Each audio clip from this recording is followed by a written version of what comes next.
Fadilat solat, fadail amal. Pada hari zahirnya tajalli sa'a Allah Subhanahu wa ta'ala, dan mereka diseru supaya sujud dan mereka tidak dapat melakukannya, sambil pandangan mereka tunduk ke bawah, serta mereka diliputi kehinaan, dan sesungguhnya mereka di dunia dahulu telah pun diseru supaya sujud, tetapi mereka enggan sujud, sedang mereka dalam keadaan sihat sejahtera. Surah Al-Qalam ayat 42 hingga 43. Pada hari zahirnya tajalli saat Allah Subhanahu wa ta'ala, dan mereka diseru supaya sujud dan mereka tidak dapat melakukannya. Pada hari zahirnya tajalli saat Allah Subhanahu wa ta'ala, dan mereka diseru supaya sujud dan mereka tidak dapat melakukannya, sambil pandangan mereka tunduk ke bawah, serta mereka diliputi kehinaan, dan sesungguhnya mereka di dunia dahulu telah pun diseru supaya sujud, tetapi mereka enggan sujud, sedang mereka dalam keadaan sihat sejahtera. Surah Al-Qalam ayat 42 hingga 43.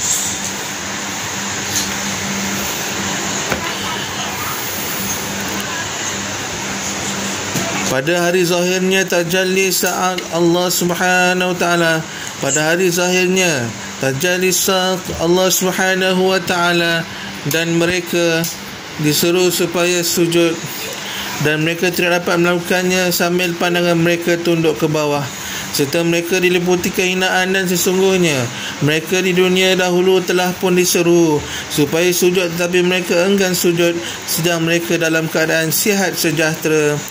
Surah Al-Qalam ayat 42 hingga 43.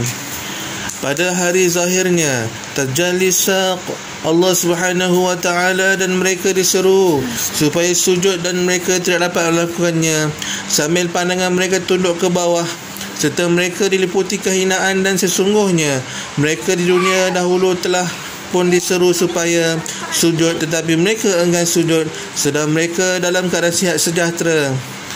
Surah Al-Qalam ayat 42 hingga 43.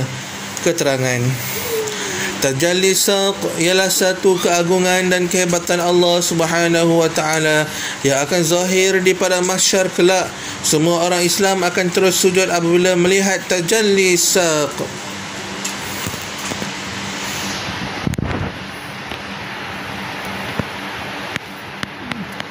Namun tulang belakang setengah manusia dan akan kaku, dan mereka tidak dapat sujud. Terdapat banyak penafsiran tentang siapakah mereka itu. Satu tafsir yang diriwayatkan oleh Hadrat Ka'ab Al-Hibri radhiyallahu anhu, dan tafsiran seumpama itu juga telah diriwayatkan oleh Hadrat Abdullah bin Abbas radhiyallahu anhu, bahawa mereka yang tidak dapat sujud itu ialah mereka yang semasa di dunia ini tidak pergi untuk solat berjemaah apabila diseru supaya bersolat. Penafsiran yang kedua terdapat dalam kitab Bukhari, hadis yang diriwayatkan daripada Hadrat Abu Sa'id Al-Khudri radhiyallahu an. Saya mendengar daripada Rasulullah sallallahu alaihi wasallam bahawa mereka itu ialah orang yang menunaikan solat di dunia kerana menunjuk-nunjuk. Tafsiran yang ketiga, mereka itu adalah orang kafir yang langsung tidak menunaikan solat. Tafsiran yang keempat, mereka yang dimaksudkan ialah orang munafik. Wallahu a'lam wa ilmuhu atam. Artinya, Allah lebih mengetahui dan ilmunya lebih sempurna. Kesimpulannya ialah sebagaimana tafsir yang dibawa oleh Hadrat Ka'ab radhiyallahu an, setelah bersumpah dengan nama Allah Subhanahu wa ta'ala yang maha suci, dan dikuatkan lagi dengan penafsiran yang sama daripada seorang sahabat yang unggul dan imam mufassirin, Hadrat Abdullah bin Abbas radhiyallahu an. Bayangkanlah betapa dahsyatnya kehinaan dan keadaan yang dialami di padang mahsyar oleh orang yang tidak menjaga solat dengan berjemaah ketika di dunia.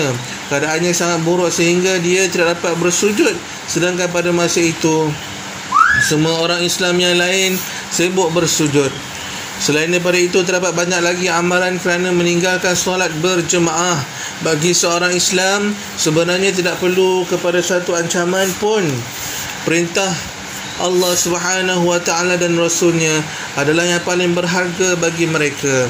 Bagi mereka yang tidak menghargai perintah-perintah Allah Subhanahu wa taala dan Rasulnya, maka ribuan bentuk ancaman pun tidak memberi sebarang kesan kepada mereka.